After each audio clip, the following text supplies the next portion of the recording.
Telugu Desam party ఆవిర్భావమే సంక్షేమ కార్యక్రమాల కోసం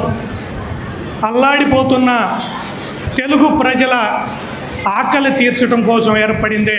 తెలుగుదేశం పార్టీ. అలాగనే ఇవాళ మనం చూసుకుంటే మన ప్రీతమ ముఖ్యమంత్రి, తెలుగుదేశం పార్టీ జాతీయ అధ్యక్షులు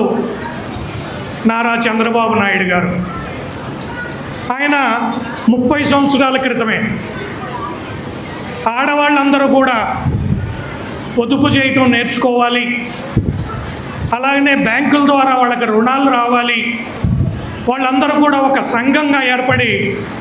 వాళ్ళు కూడా ఎన్నో ఉన్నతమైనటువంటి కార్యక్రమాలు చేయాలని చెప్పి ఆ డ్వాక్రా సంఘాలను ఏర్పాటు చేయటం, ఆడవాళ్ళంతా కూడా కట్టెల పొయ్యిల దగ్గర కూర్చొని